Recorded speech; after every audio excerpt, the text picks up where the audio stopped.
Bismillahirrahmanirrahim. Assalamualaikum warahmatullahi wabarakatuh. Bihamdillahi wassalatu wassalamu ala rasulillah wa ala alihi wa sahbihi wa mawalah wa la hawla wa la quwata illa billahi wa ba'du. Alhamdulillah, segala puja dan puji hanya milik Allah subhanahu wa ta'ala. Salawat dan juga salam kita hadiahkan kepada Rasul kita Nabi besar Muhammad sallallahu alaihi wasallam. Terlanjutkan kajian tafsir singkat dari surah-surah pendek dalam juz Amma, dan kita masuk pada surah At-Tariq ayat 5 dan seterusnya. A'udzubillahi minasyaitonir rajim. Bismillahirrahmanirrahim. Falyanzuril insanu mimma khuliq.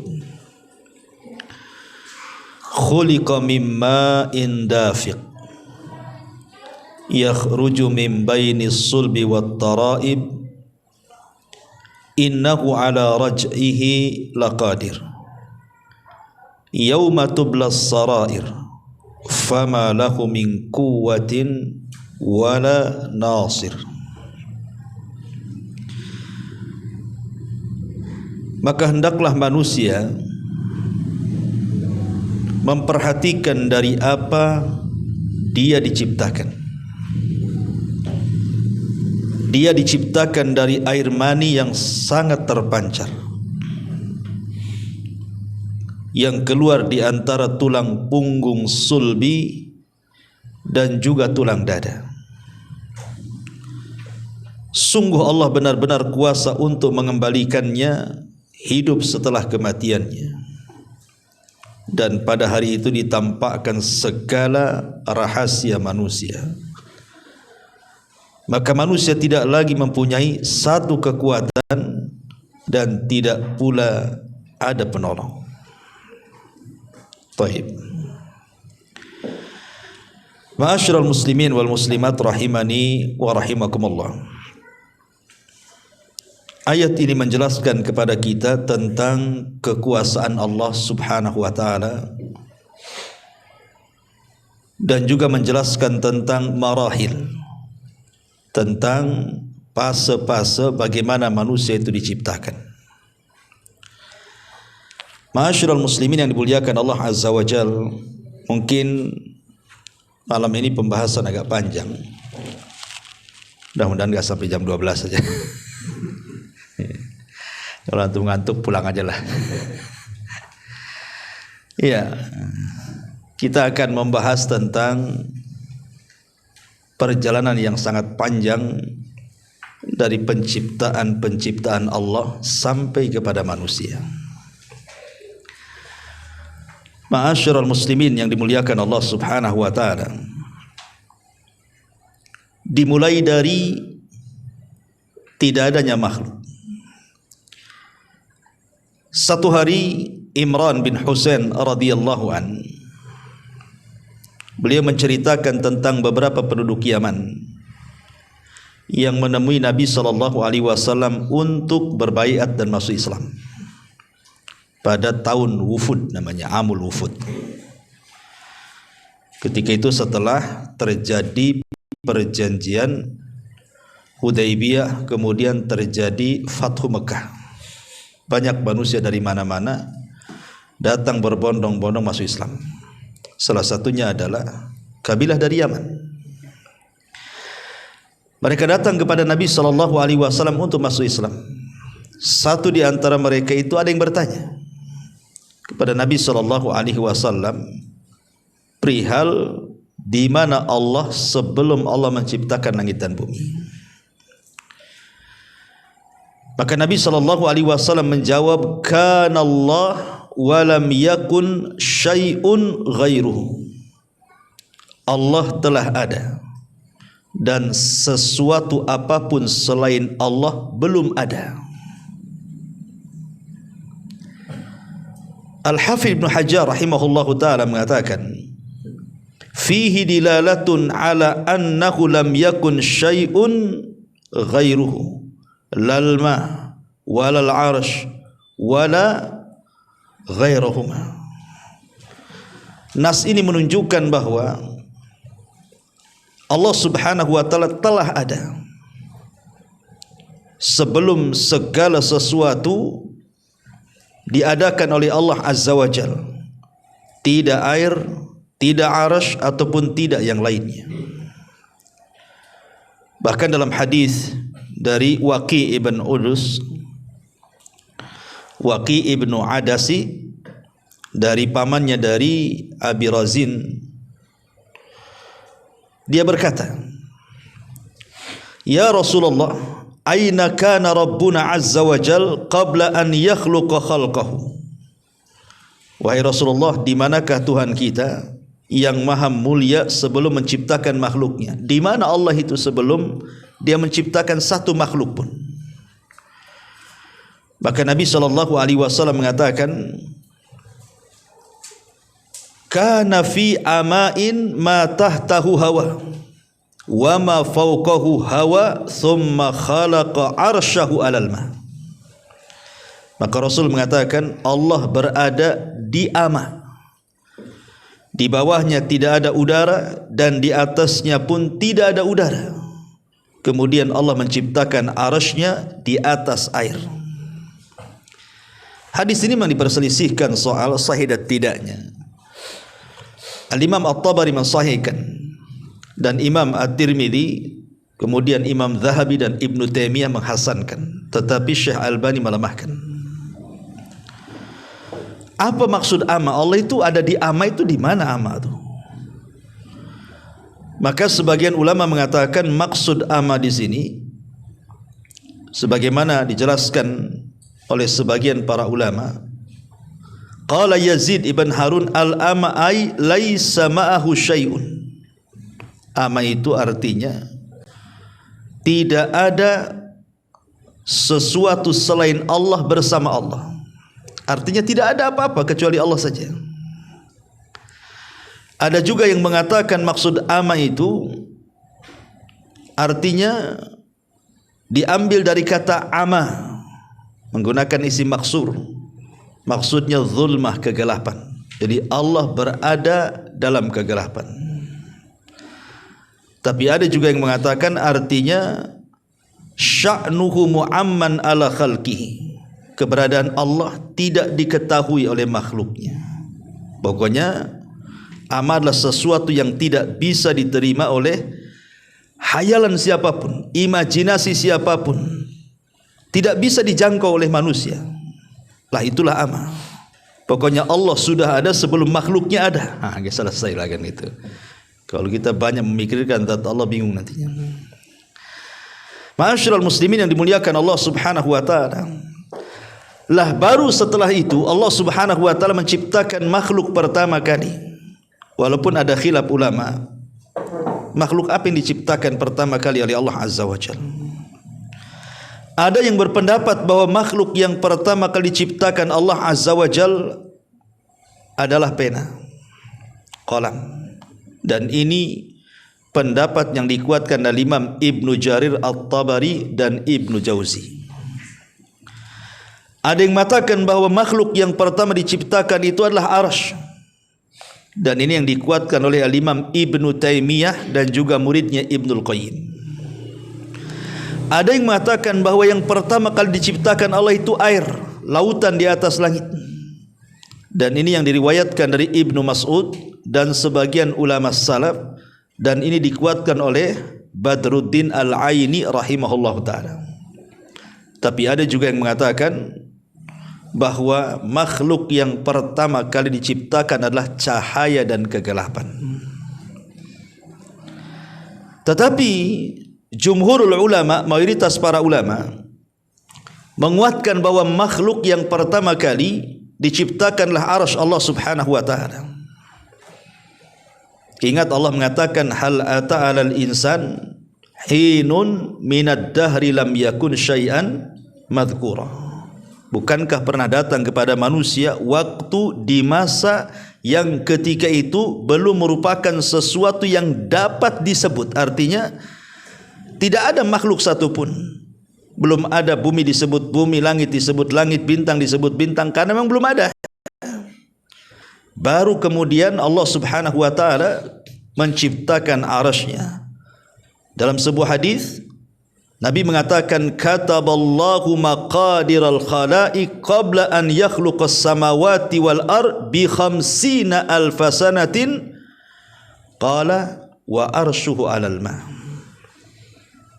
Allah telah mencatat dan menulis takdir ketentuan semua makhluknya bi 50 alf sana. Bi 50 alf sana, 50.000 tahun sebelum Allah menciptakan langit dan bumi. Kemudian Rasul bersabda, dan arasy-Nya sudah berada di atas airnya. Dari sini menunjukkan bahwa arasy sudah diciptakan sebelum qalam. Dan ini pendapat yang dikuatkan oleh jamaahirul ulama. Tapi ini kan perkara-perkara gaib, perkara-perkara yang sudah lalu. Ya tentu kita tidak bisa memastikan. Kita hanya mengambil pendapat yang kuat saja dari kalangan ulama. Karena ada pendapat-pendapat tadi kan yang mengatakan ini, itu, tapi menurut jumhurul ulama mengatakan bahwa arasy-lah makhluk yang pertama. Baru setelah itu Allah Subhanahu wa taala menciptakan kolam. Lah kolam inilah yang Allah Subhanahu wa taala perintahkan kepada kolam, uktub al-qadara ma kana wa ma huwa kain ilal abadi. Allah mengatakan, wahai kolam, tulislah takdir berbagai kejadian yang terjadi dan akan terjadi terus sampai kiamat. Disuruh ditulis oleh Allah Subhanahu wa taala kolam itu semua takdir yang berlaku. Ma'asyiral muslimin yang dimuliakan Allah Subhanahu wa taala, baru setelah Allah Subhanahu wa taala menciptakan arasy-Nya, kemudian pena, disinilah makhluk yang pertama kali berakal diciptakan. Apa itu? Malaikat. Malaikat diciptakan sebelum langit dan bumi. Dan ini berdasarkan beberapa fatwa para ulama. Ya. Mereka mengatakan, amma khalqul malaikati fakana qabla khalqis samawati wal ardi wal jin. Adapun penciptaan malaikat dilakukan sebelum Allah menciptakan langit dan bumi, bahkan sebelum Allah menciptakan jin. Dan ini disebutkan dalam sebuah athar ketika Allah Subhanahu wa taala menciptakan arasy. Tiba-tiba kemudian Allah Subhanahu wa taala menciptakan malaikat. Gunanya untuk apa? Untuk memikul arasy. Sehingga kemudian malaikat ini ketika melihat arasy begitu besar, mereka mengatakan, mana kuat kami ini memukul arasy sebesar ini, katanya. Maka Allah Subhanahu wa taala mengatakan, faqulu la haula wala quwwata illa billahil aliyyil azim. Katakan oleh kalian wahai para malaikat, tidak ada daya dan kekuatan kecuali milik Allah. Sejak itu mereka diberikan kekuatan dan mampu memikul arasy Allah Subhanahu wa taala. Dan ini disebutkan dalam kitab Al-Ulu karya Al-Imam Az-Zahabi rahimahullahu taala.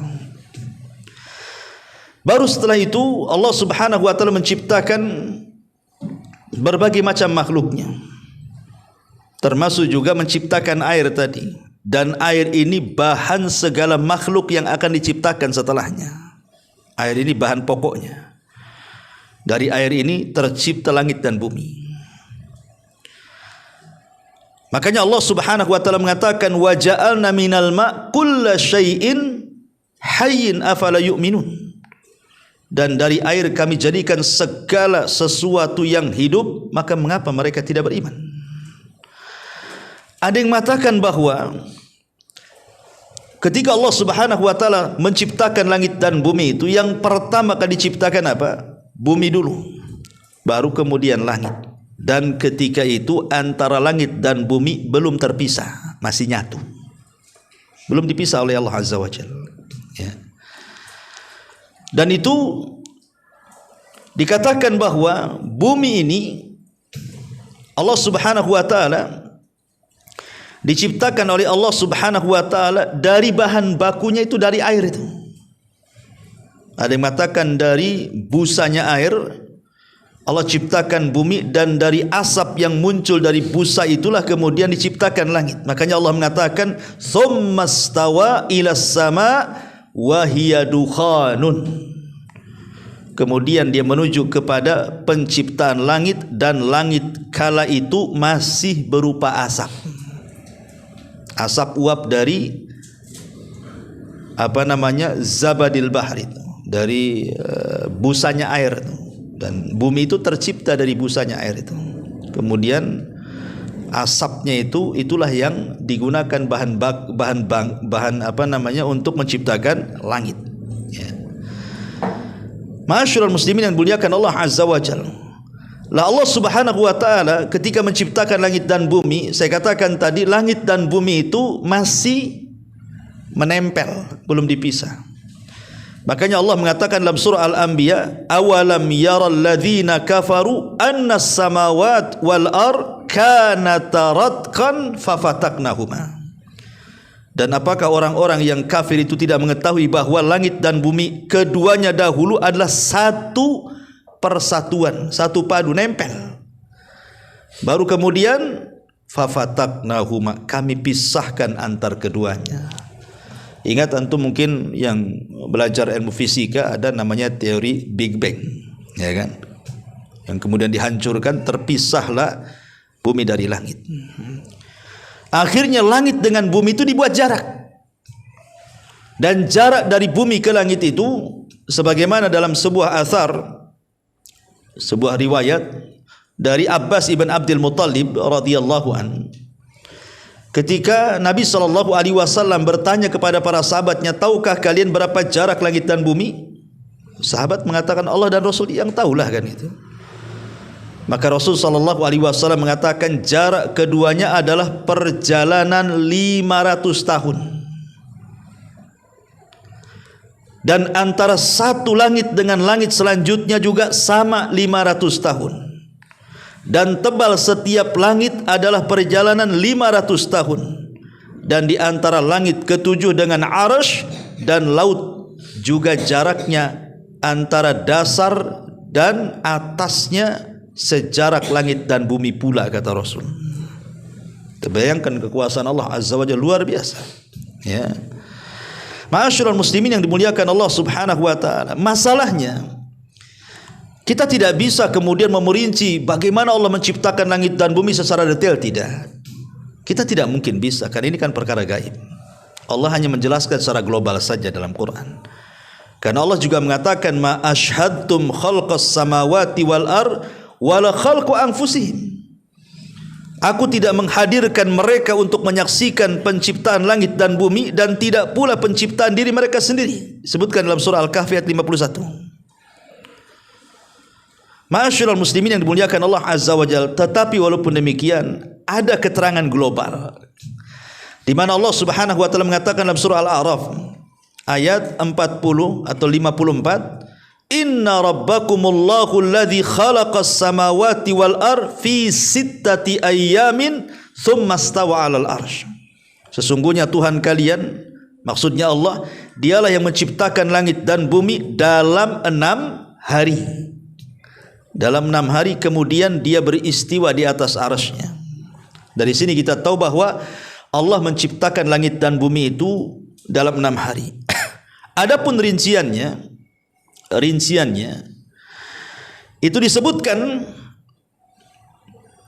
seperti Allah Subhanahu wa taala mengatakan dalam beberapa ayat Al-Qur'an. Contohnya Allah mengatakan tsumma stawa ilas sama wa ja'ala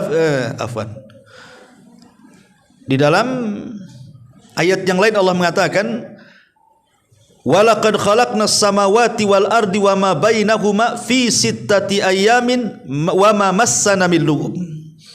Sesungguhnya aku telah menciptakan langit dan bumi serta segala yang ada di antara keduanya dalam 6 hari, dan aku tidak pernah merasa lelah dengan ciptaan itu. Kemudian para ulama seperti Al-Imam Ibnu Katsir rahimahullahu taala ketika menukilkan pendapat Abdullah bin Abbas radhiyallahu anhu, dia mengatakan bahwa di dalam surah An-Nazi'at Dalam surah An-Nazi'at ayat 21 sampai 30 itu Allah menyebutkan bahwa Dia menciptakan langit sebelum bumi. Tapi dalam surah Fussilat ayat 9 sampai 12 terbalik. Allah menciptakan bumi dulu baru langit. Nah, Abdullah bin Abbas radhiyallahu anhu menjelaskan bahwa beliau ingin menjelaskan kok ada ayat bertentangan seperti ini. Yang satu langit dulu baru bumi, yang satu bumi baru langit. Maka beliau mengatakan di sini, khalaqal arda fi yaumaini. Allah menciptakan bumi itu dalam 2 hari. Tsumma khalaqas sama. Kemudian Dia menciptakan langit. Tsumma stawa ilas sama. Kemudian Dia beristiwa di atas langit. Fasawwahunna fi yaumaini. Lalu Allah sempurnakan langit dalam 2 hari yang lainnya. Tsumma dahal arda wa dahyuha an akhraja minhal ma' wal mar'ah. Kemudian Allah mendaha bumi, maksudnya menyempurnakan bumi. Bentuk penyempurnaannya bumi adalah dengan Dia keluarkan dari bumi mata air, tumbuh-tumbuhan dan yang lainnya. Berarti kalau kita simpulkan dari perkataan Ibnu Abbas ini, Allah Subhanahu wa taala pertama kali menciptakan bumi 2 hari, tetapi belum dikasih fasilitas, masih kosong. Itu maksudnya. Ya bumi gitu saja. Ya, belum ada gunungnya, belum ada sungainya, belum ada hutannya, ya masih kosong. Ya. Setelah itu kemudian Allah Subhanahu wa taala menciptakan semua langit dengan lapisannya dalam 2 hari. Kemudian terakhir Allah Subhanahu wa taala mengisi bumi dengan tumbuh-tumbuhan, dengan gunung-gunung, dengan sungai-sungai, dengan pohon-pohon, dengan segala macam hewan-hewan dan begitu seterusnya dalam 2 hari. Berarti semua 6 hari. Itu maksudnya rinciannya. Ya, bumi 2 hari, langit 2 hari, dan 2 harinya untuk mengisi fasilitas bumi. Menurut Abdullah ibn Abbas radhiyallahu anhu. Ma'asyiral muslimin yang dimuliakan Allah Subhanahu wa taala. Yang anehnya adalah langit itu setiap hari dia akan meluas, tapi bumi setiap hari akan menyempit.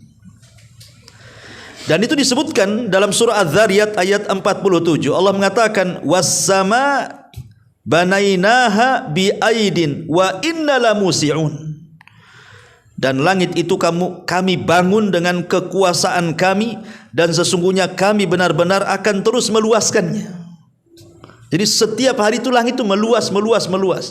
Walaupun ada yang mentafsirkan maknanya lamusi'un itu artinya semakin mengokohkan. Tapi ada juga yang mengatakan lamusiun itu artinya meluaskan. Beda pula dengan bumi. Makin hari bumi itu makin mengecil. Ya, dan itu disebutkan dalam surah Ar-Ra'du dalam ayat 41 Allah mengatakan awalam yarau anna na'til arda nanqusuha min atrafiha wallahu yahkumu la mu'aqqiba li hukmihi wa huwa sari'ul hisab. Dan apakah mereka tidak melihat bahwa sesungguhnya kami mendatangi daerah-daerah orang-orang kafir itu, lalu kami kurangi daerah-daerah itu sedikit demi sedikit. Kami kurangi bumi itu sedikit demi sedikit. Ada yang memahami secara zahir ayat, artinya bumi itu semakin hari semakin menyempit. Tetapi ada juga yang mengatakan maksudnya dikurangi menyempit di sini bukan buminya mengecil setiap hari, bukan, tetapi diangkat barokahnya sedikit demi sedikit. Ya, wallahu a'lam. Tetapi inilah kuasa Allah Subhanahu wa taala. Baru setelah Allah Subhanahu wa taala menciptakan segalanya, segala fasilitas yang saya sering sebut kepada antum itu ada istilah al-ijad, kemudian al-imdad, kemudian al-ijad, kemudian al-i'dad, kemudian al-imdad, kemudian al-irsyad, kemudian al-is'ad. Pernah saya jelaskan kepada antum itu, ya. Bahwa Allah Subhanahu wa taala pertama menciptakan itu disebut ijad. Ijad itu mengadakan. Dari aujada yujidu ijad. Ya. Kemudian setelah menciptakan langit dan bumi ini, baru kemudian al-i'dad, mempersiapkan fasilitasnya. Dibuat gunung, dibuat sungai, dibuat pantai, dibuat hutan, macam-macam disiapkan fasilitasnya untuk manusia. Baru kemudian al-imdad, diperbanyak lagi. Ya, buah-buahannya diperbanyak, ikannya diperbanyak, hewan-hewannya diperbanyak untuk rizki manusia. di mana satu pohon mangga bisa menghasilkan ratusan bahkan ribuan pohon mangga. Karena satu pohon mangga ini kalau berbuah umpamanya 100 buah, masing-masing buah ada bijinya, kemudian ditanam jadi 200 pohon mangga kan begitu. Dari 200 pohon mangga nanti buahnya lagi berbiji lagi, ditanam kan nggak akan ada habisnya tuh. Begitu juga dari satu ikan lahir, nggak mungkin satu ikan lahir satu ikan kan. Pasti satu ikan tuh anaknya banyak tuh. Anggaplah satu ikan anaknya 100 umpamanya. Dari 100 kalau besar punya anak lagi kan begitu banyak. Itu namanya al-imdad, memperbanyak. Artinya rizki Allah itu tidak mungkin habis. Baru setelah itu al-irsyad. Manusia diberikan insting. Ini yang bisa diambil, ini yang tidak. Ini yang boleh dimakan, ini yang tidak. Ini yang manfaat, ini yang tidak. Ya. Manusia diberikan pengetahuan. Dengan itulah al-is'ad, manusia bisa bahagia di permukaan bumi ini. Dan Allah hanya minta syukuri nikmat Allah Azza wa Jalla. Ya. Lah ma'asyiral muslimin yang dimuliakan Allah Azza wa Jalla, setelah Allah ciptakan segalanya, barulah Allah Subhanahu wa taala menciptakan makhluk yang kedua dari makhluk yang berakal yang disebut dengan al-jin. Inilah makhluk kedua yang berakal diciptakan Allah, itu jin. Jin disebut jin karena tidak nampak. Kenapa jin disebut jin? Karena kita tidak nampak, dia pula yang nampak kita. Maka disebut janin dalam perut ibu itu disebut janin. Diambil dari kata jin karena enggak nampak janin itu. Ya. Makanya Allah mengatakan innahum yarakum huwa wa qabiluhu min haitsu la tarawnahum. Dia dan kabilahnya mampu melihat kalian wahai manusia, kalian pula tak bisa melihat dia. Ya, karena disebut jin, tidak tampak. Sering saya jelaskan, jin ini sebenarnya asalnya bapaknya siapa gitu. Ada yang mengatakan abul jin adalah iblis. Lalu iblis ini siapa? Ada yang mengatakan bahwa iblis ini sebenarnya dia adalah bagian daripada para malaikat. Jadi menurut ahli tafsir seperti yang dinukilkan oleh Imam Ibnu Katsir rahimahullahu ta'ala dalam tafsirnya, bahwa makhluk yang kedua yang diciptakan oleh Allah Azza wa Jalla adalah iblis. Iblis ini sebenarnya dia bagian dari para malaikat. Dan dia diberikan kuasa oleh Allah Subhanahu wa taala untuk menjadi raja bagi para malaikat di langit pertama. Dan dia disebut jin karena termasuk dari khazanatul jannah. Dia itu diberikan kuasa oleh Allah untuk menjadi bendaharawan sorga, si iblis ini. Karena dia di antara malaikat yang paling cerdas, ya, yang dari kalangan malaikat yang bersayap 4. Nah, itulah si iblis itu. Tapi kemudian setelah Allah ciptakan Adam, dia kufur. Nah, jadilah dia iblis. Karena diambil dari kata ablas atau ablasa yublisu iblas. Jadi kufur, kemudian akhirnya putus asa dari rahmat Allah Azza wa Jal. Maka sejak itulah ketika dia putus asa disebut iblis. Nah, iblis itu diambil dari kata putus asa dari rahmat Allah Subhanahu wa taala karena diusir dari sorga.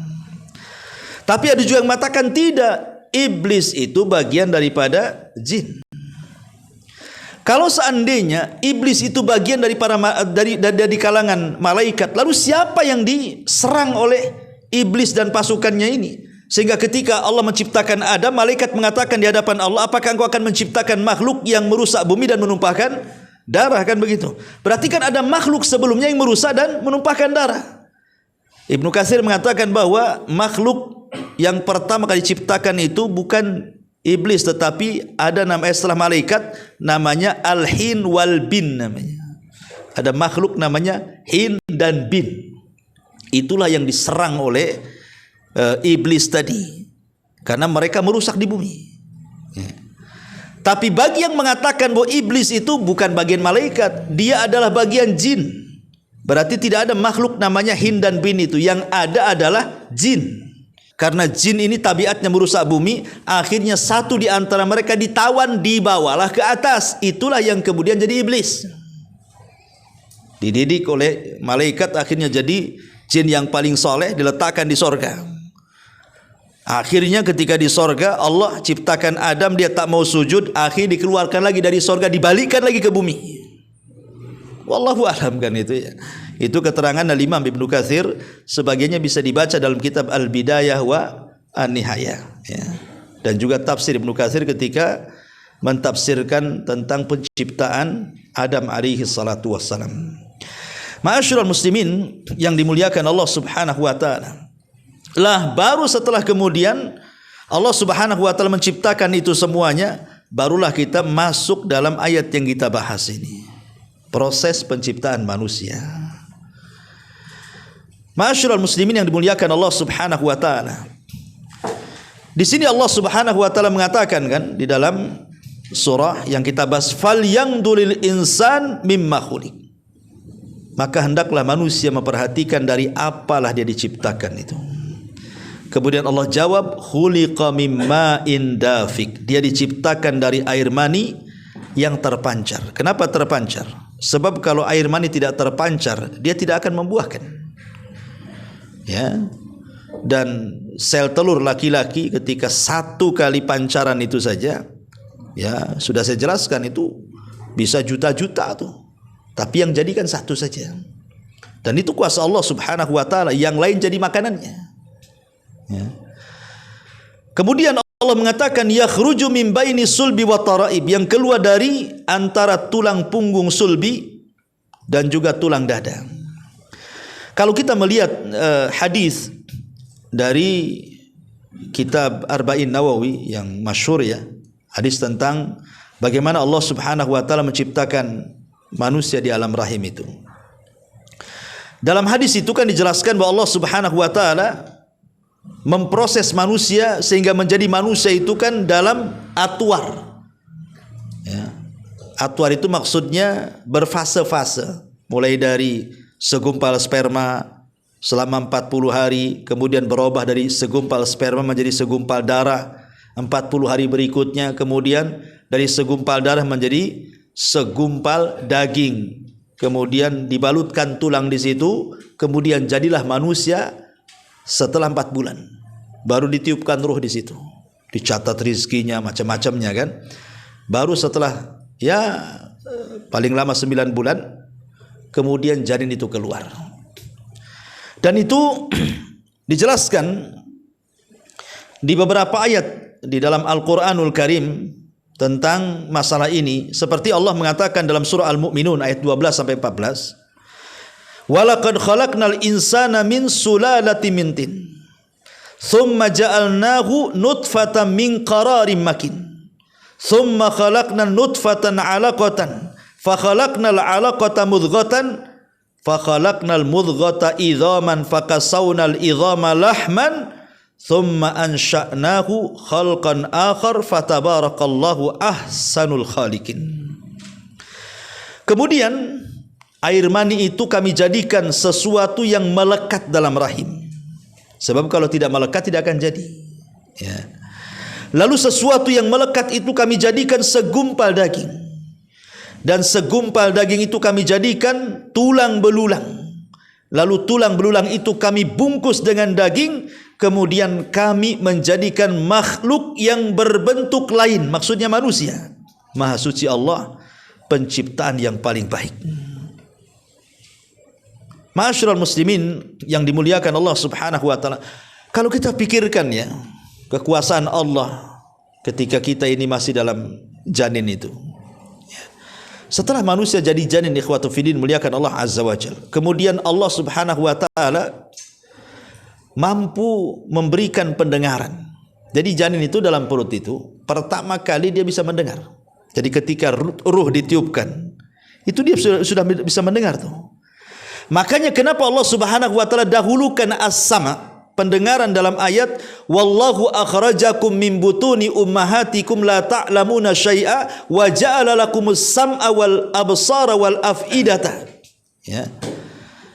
Dan Allah telah mengeluarkan kalian dari perut-perut ibu kalian, kemudian Allah jadikan kalian bisa mendengar, bisa melihat, dan bisa berfikir dengan hati kalian. Lihat, Allah dahulukan mendengarkan. Karena janin itu kalau sudah jadi manusia dalam perut ibu itu, kalau sudah ditiupkan ruh, artinya di atas 4 bulan, dia sudah bisa mendengar tuh. Tapi belum bisa melihat. Dan belum bisa berfikir kan begitu. Tapi dia dengar. Makanya hati-hati antum kalau istri antum lagi hamil, bayinya sudah di atas 4 bulan, jangan sembarang ngomong, dengar dia. Ya.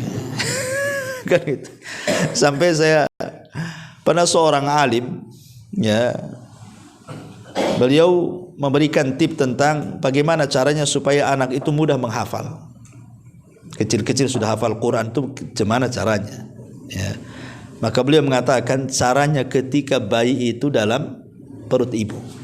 Ketika sudah di atas 4 bulan, biasakan ibunya itu baca Quran. Ya, biasakan hatamkan Quran. Terus hatam diulang lagi, hatam diulang lagi, hatam diulang lagi. Itu janin mendengar masalahnya. Sehingga ketika dia brojol itu, minimalnya apa yang sudah ia dengar selama dalam janin ibu itu akan mudah diulang dan mudah dihafal. Itu rahasianya di situ, kata Syekh ini. Ya. Makanya penting gitu ya untuk mencetak anak-anak soleh itu mulai dari bayi dalam kandungan. Tapi kalau umpamanya yang diperdengarkan dangdut, kan, musik-musik, ya wajar keluar jadi artis kan itu ya. Karena itu pula yang diperdengarkan. Ya apalagi yang hamil yang suka sumpah serapah nggak jelas, ya anaknya nanti kayak gitu juga kan itu. Masyaallah muslimin yang dimuliakan Allah Azza wa Jalla. Karena bayi itu walaupun begitu lahir pun belum bisa melihat. Ada yang mengatakan usia 15 sudah mulai 15 hari, baru 40 hari baru nampak kan itu ya. Dan itu kuasa Allah Subhanahu wa taala. Ya. Intinya bahwa di sini Allah Subhanahu wa taala ingin menjelaskan begitulah proses-proses Allah menciptakan dari satu proses ke proses berikutnya. Dan ini tidak bisa dilakukan kecuali Allah Subhanahu wa taala yang melakukannya. Allah yang melakukannya. Ketika kemudian kita dimudahkan keluar dari perut ibu kita, siapa yang memudahkan kalau bukan karena Allah? Kemudian setelah brojol diinstingkan pula dia mencari makanannya dengan menetek ke puting ibunya. Siapa yang mengarahkan insting makanannya di situ?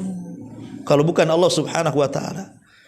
Kemudian dari lemah akhirnya bisa melihat, kemudian mulai bergerak, mulai ada tenaga. Siapa yang ngasih kalau bukan karena Allah? Artinya di situ banyak kuasa-kuasa gitu, kuasa Allah. Kalau orang bisa memandang dengan jernih bagaimana Allah menciptakan kita itu. Makanya kenapa Allah mengatakan wa fi anfusikum afala tubsirun, dan dari diri kalian itu sebenarnya bisa kita lihat kuasa-kuasa Allah di situ. Kalau kita mau ngaca saja sekarang itu kan, bagaimana Allah Subhanahu wa taala menciptakan badan kita itu betul-betul seimbang, cocok dimanapun Allah letakkan. Tangan diletakkan di situ kepada badan memang cocok, kaki memang diletakkan di situ sangat cocok, telinga di situ sangat cocok, pas betul gitu ya. Itulah yang Allah katakan sun Allah alladzi atqana kulla syai'in. Begitulah ciptaan Allah. Kalau Allah menciptakan itu memang betul-betul sempurna. Coba Allah menciptakan kedua mata, tidak ada satu mata itu akan berbeda pandangannya dengan mata satunya. Umpamanya ada uang 100.000 di depan kita, oh yang mata sebelah kiri enggak 50, oh yang sebelah kanan enggak 100. Mana ada itu matanya rusak atau yang kayak gitu tuh. Ya. Ataupun pendengaran pun dibuat sama pula gitu. Ketika ada orang ngaji di sebelah itu sama, yang kiri dengar ngaji, yang kanan dengar ngaji. Subhanallah. Kemudian jari dibuat sama. Ya, jari kiri kanan, kaki juga dibuat sama. Bahkan dalam ilmu kesehatan kata Pak Jul itu kalau kaki diluruskan, kemudian kok yang satunya agak panjang, ada masalah tuh. Harus diluruskan terus harus ditarik tuh. Nah, harus dikeretek abal-abal tuh. Kan gitu ya. Nah, karena memang Allah enggak ciptakan seperti itu. Memang seimbang semuanya. Ya. Ma'asyiral muslimin yang dimuliakan Allah Azza wa Jalla. Ya. Lah setelah kemudian betul-betul diciptakan lahir ke bumi, kemudian dibuat proses. Dari sini Allah Subhanahu wa taala katakan Allahul ladzi khalaqakum min Allahul ladzi khalaqakum min dha'fin thumma ja'ala min ba'di dha'fin quwwah thumma ja'ala min ba'di quwwatin dha'fa wa syaiba yakhluqu ma yasha wa huwal aliyyul qadir. Allah dialah yang menciptakan kamu dari keadaan lemah. Ketika kita keluar lemah semuanya kita. Semua lemah, mata lemah, telinga lemah, otak lemah, badan pun lemah, tidak bisa digerakkan. Ya. Kemudian dia menjadikan kamu sesudah keadaan lemah itu menjadi kuat. Sedikit-sedikit mata bisa memandang dengan tajam, telinga juga sama.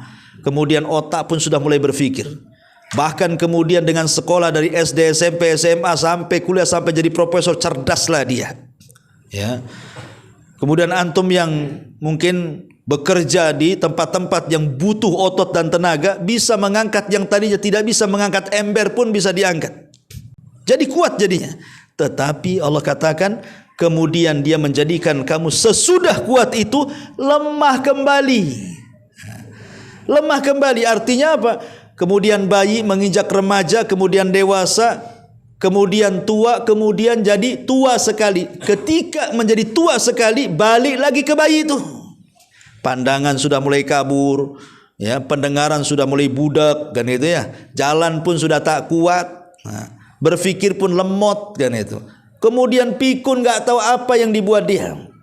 Bahkan saya kenal orang tua tuh. Dulu di masa mudanya, subhanallah, rajin betul ibadah. Tapi setelah kemudian dia stroke, kemudian kepikiran sakitnya, kadang pikun, kadang enggak. Akhirnya malas sholat, ketika disuruh itu susah.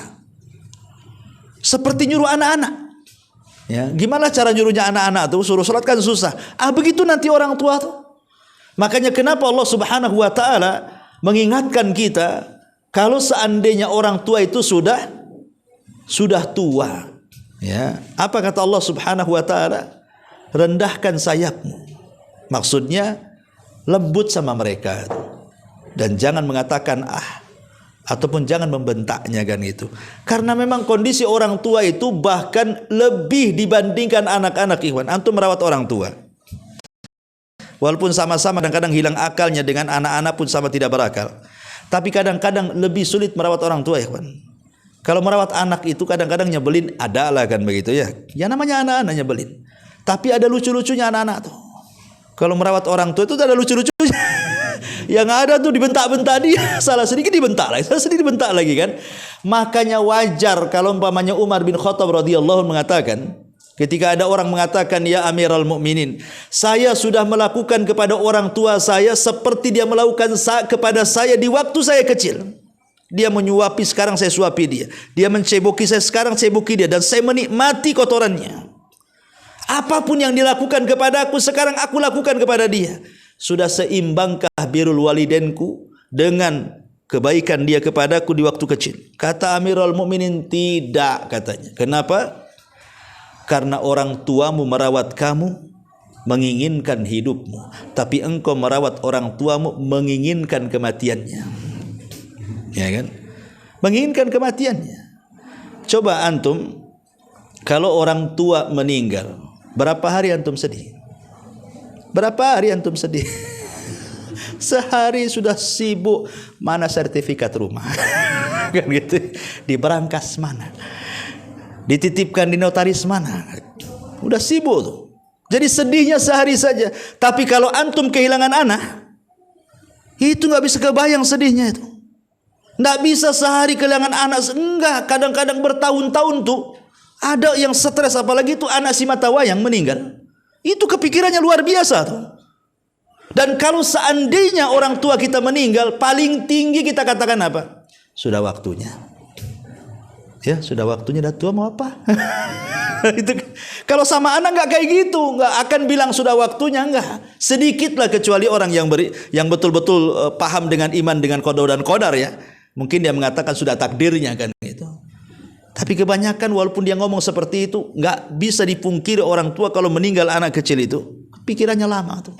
Makanya Umar mengatakan tidak sama kau merawat orang tuamu dengan orang tua merawat kamu.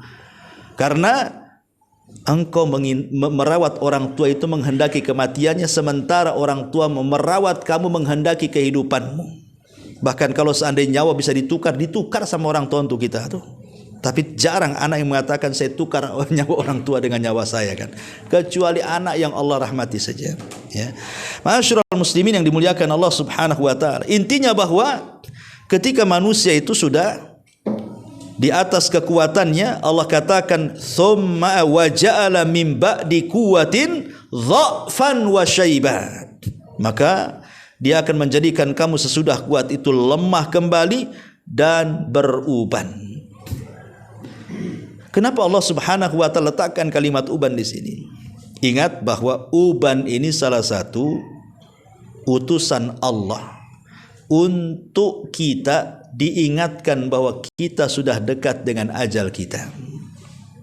Maksudnya uban yang tumbuh secara tabiat, bukan uban penyakit, ya.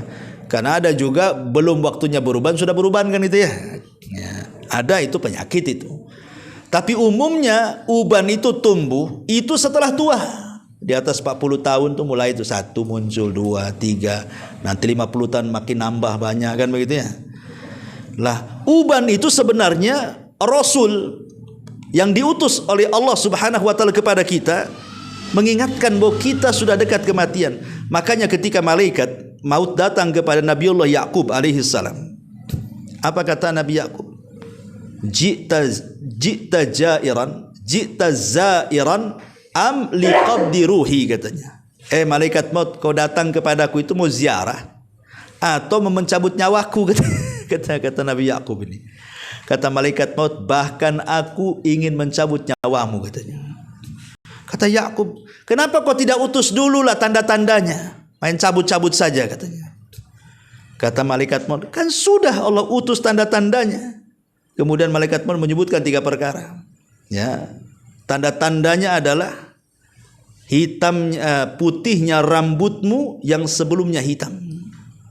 Kemudian bungkuknya badanmu yang sebelumnya tegak, dan rapuhnya kekuatan badanmu yang sebelumnya kau kuat, katanya. Itulah tanda-tandanya. Kamu nggak merasakan loh kalau itu tanda-tandanya. Ya.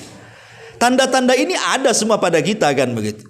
Kalau yang orang sudah tua itu 3-tiganya mesti ada kan. Sudah beruban, kemudian sering encok, rematik, samurat kan gitu ya. Kemudian sudah kalau bawa-bawa yang kuat-kuat udah nggak kuat.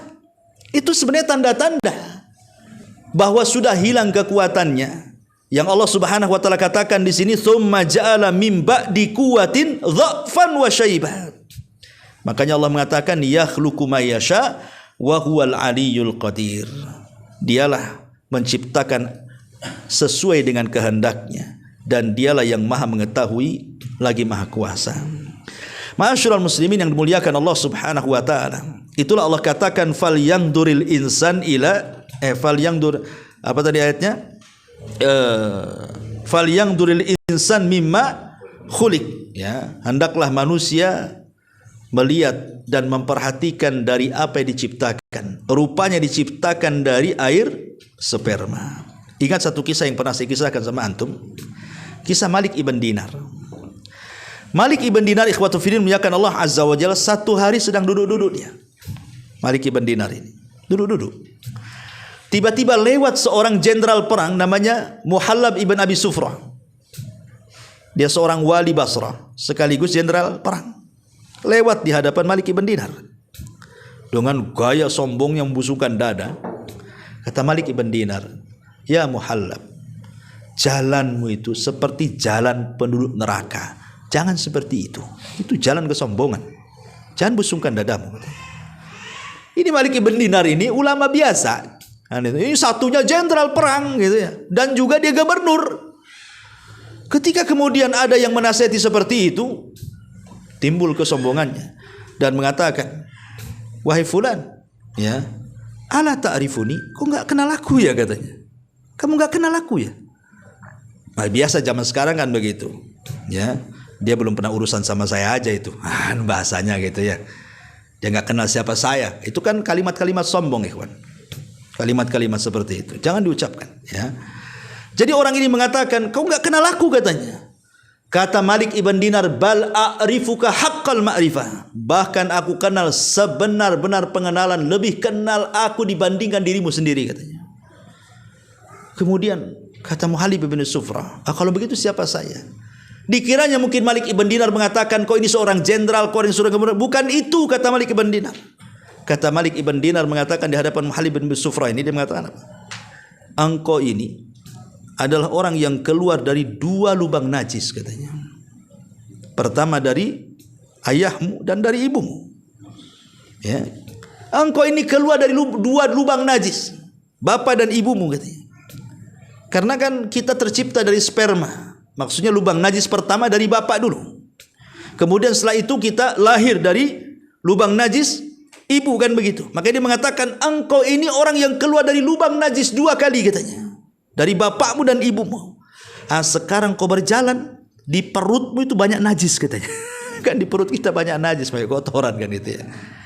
Dan kalau kau mati wahai fulan katanya, dan tidak dikuburkan, kau akan jadi bangkai, membusuk, dan tidak ada yang menghormatimu, bahkan mendekatimu pun tidak. Itulah kamu katanya. Jadi coba bayangkan, akhirnya teman Nungla ini, Halib bin Abi Sufra ini, dan mengatakan, al-an araftuni, sekarang aku tahu siapa aku katanya. Gak jadi marah ya. Coba antum ngomong gitu kayak sama orang ya, sini sombong kali kamu. Kan gitu. Kamu itu orang keluar dari lubang najis kata, apa nggak marah emosi sama antum? Ngajak kelahi itu. Tapi begitulah para ulama. Afdalul jihad kalimatul haq inda sultani al jair. Ulama itu berani.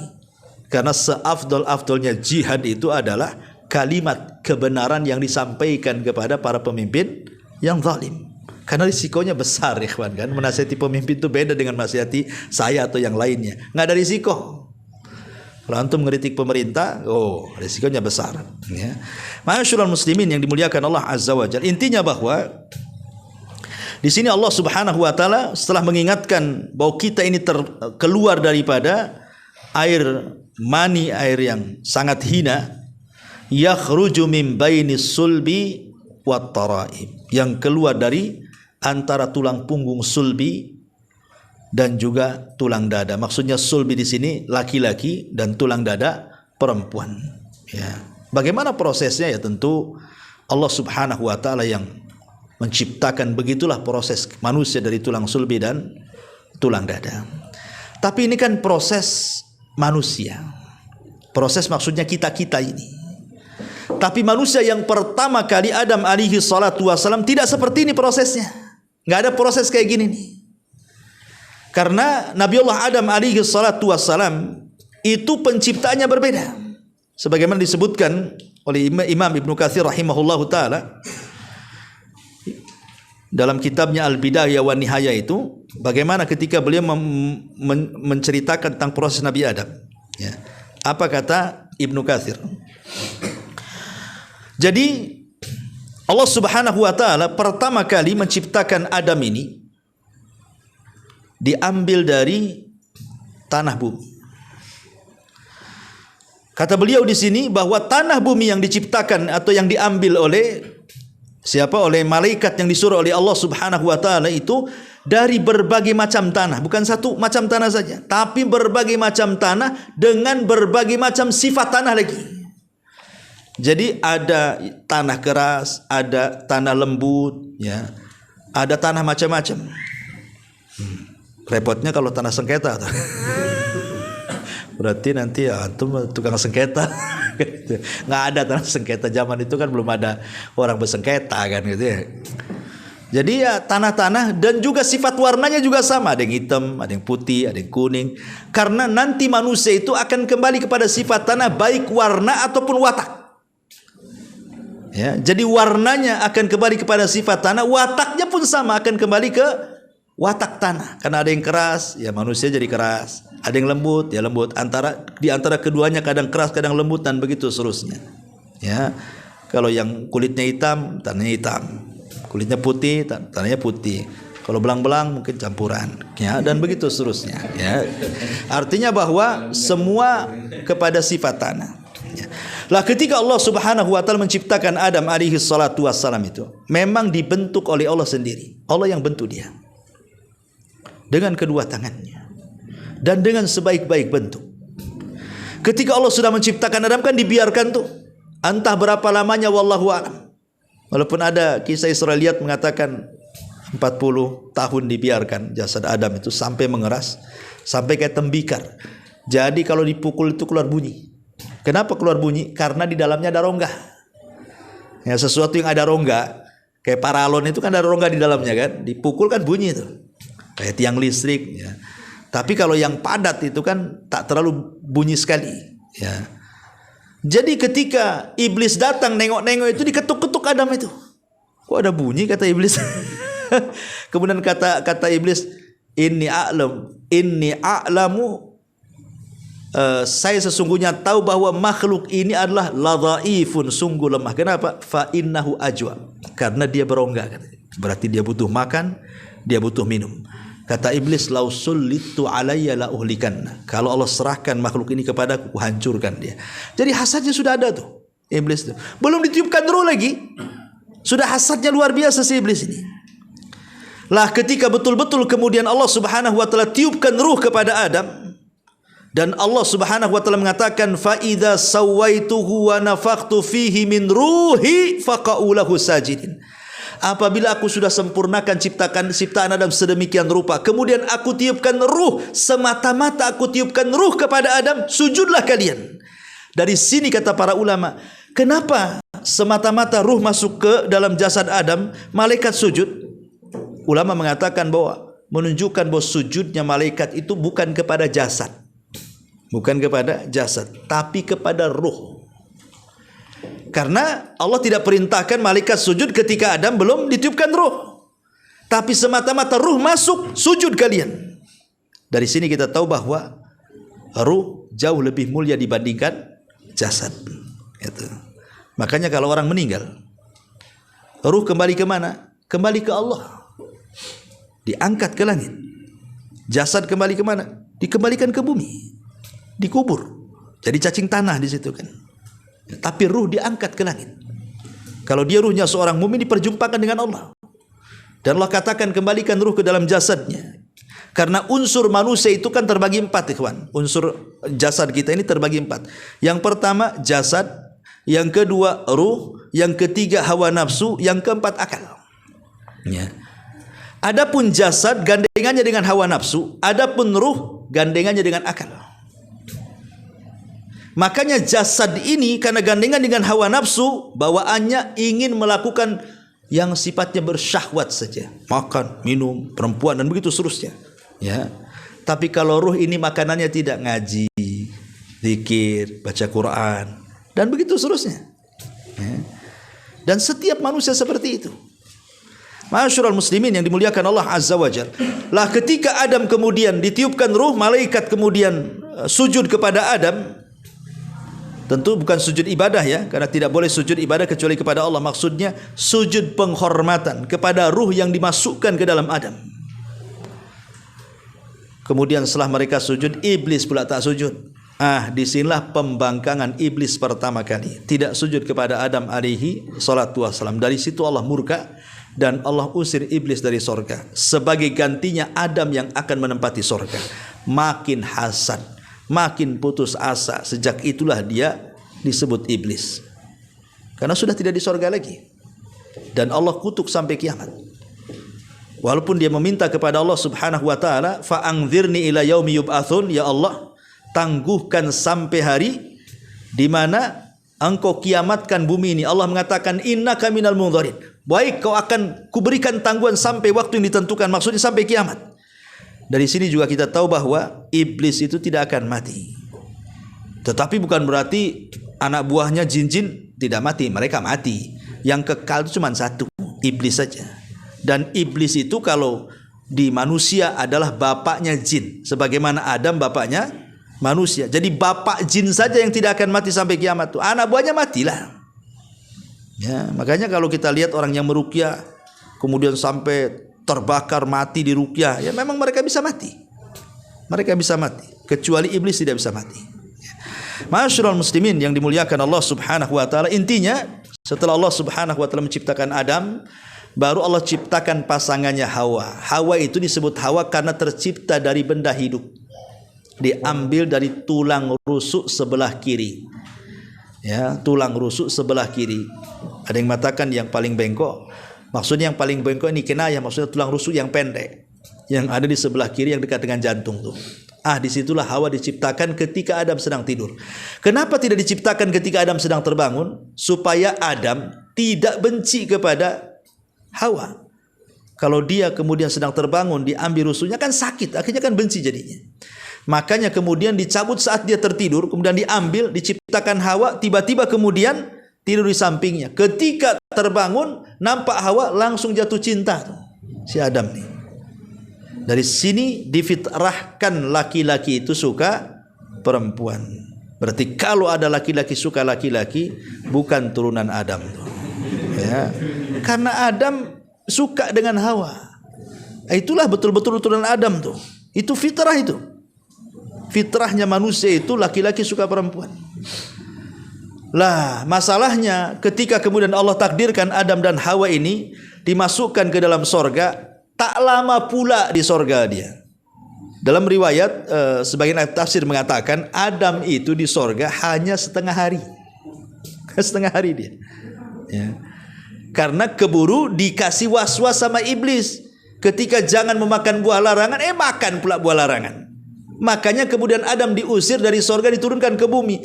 Jadi Adam itu menurut ahli tafsir, ya sekali lagi menurut ahli tafsir, memang sulit untuk mengambil riwayatnya sih tidak ada ya hadisnya. Cuman sebagian ahli tafsir menerangkan bahwa mungkin mengambil dari kisah Isra itu, wallahu alam. Tapi yang jelas bahwa mereka mengatakan Adam di sorga itu setengah hari. Ya tentu setengah hari akhirat dengan setengah hari dunia kan beda waktunya ya. Kalau setengah hari akhirat bila dibandingkan dengan umur dunia itu sama dengan 500 tahun. Karena satu harinya sama dengan 1000 tahun. Inna yauman inda rabbika ka alfi sanatin mimma ta'udun. Satu hari kehidupan akhirat bila dibandingkan dengan kehidupan dunia sama dengan 1000 tahun. Artinya kalau setengah hari 500 tahun gitu ya. Nah, jadi Adam itu kalau menurut kehidupan dunia berarti di sorga 500 tahun. Kalau menurut kehidupan akhirat hanya setengah hari saja dia di sorga. Habis itu makan buah larangan dikeluarkan. Tentu semua sudah ditakdirkan Allah Azza wa Jalla. Allah sudah menulis Lauhil Mahfuz bahwa Adam itu akan makan buah larangan. Kenapa demikian? Karena memang Adam itu bukan diciptakan untuk menghuni sorga di awal kalinya. Memang diciptakan untuk menghuni bumi. Dan itu perkataan Allah di hadapan malaikat kan, inni ja'ilun fil ardi khalifah. Aku akan jadikan di bumi ini khalifah. Siapa khalifah di sini? Pertama kali Adam. Makanya Adam itu tidak diciptakan untuk menghuni sorga selamanya. Dia harus ke bumi dulu. Itu hikmahnya. Tetapi Allah tuh kalau menghendaki sesuatu pasti ahya asbabah. Ulama mengatakan idza aradallahu syai'an ahya asbabah. Kalau Allah menghendaki sesuatu, Allah hidupkan sebabnya tuh. Ya.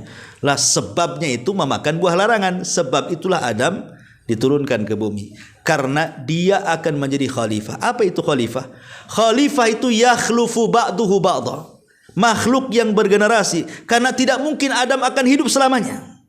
Pasti ada kematiannya juga. Karena Adam itu manusia. Kullu nafsin dha'iqatul maut kan. Setiap jiwa itu pasti mati. Adam tidak mungkin hidup selamanya di dunia. Pasti tersentuh dengan kematian. Sehingga harus ada generasinya. Lahirlah Qabil, Habil dan anak turunannya, Sis dan begitu seterusnya. Kemudian Qabil, Habil pun tidak mungkin hidup selamanya. Tentu akan lahir anak turunannya. Sampai kepada Nuh. Nuh juga tidak hidup selamanya. Muncullah kemudian orang-orang sampai kepada kita. Makanya manusia disebut khalifah itu karena yakhlufu ba'duhu ba'dha. Makhluk yang senantiasa melahirkan generasi dan begitu seterusnya. Itulah makna khalifah. Ya.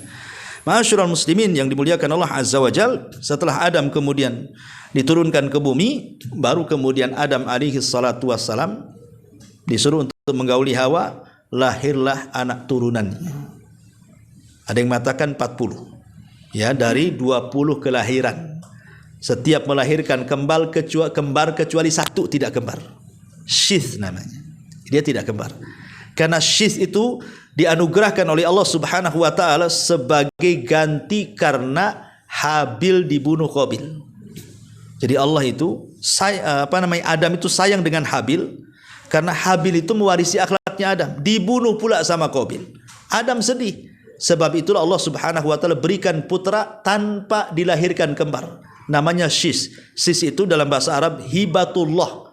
Artinya hibah dari Allah sebagai ganti Habil. Makanya dia jadi nabi. Sis itu nabi kedua setelah Adam. Sebelum Idris. Nah, baru Sis meninggal, Idris penerusnya. Idris meninggal baru Rasul pertama muncul Nuh alaihi salatu wassalam dan begitu seterusnya. Wallahu a'lam bishawab. Sampai di sini saja ikhwan. Kajian kita mudah-mudahan ada manfaatnya. Dan sudah malam juga. Subhanaka bihamdika asyhadu an la ilaha illa anta astaghfiruka wa atubu ilaik. Allahu ta'ala. Assalamualaikum warahmatullahi wabarakatuh.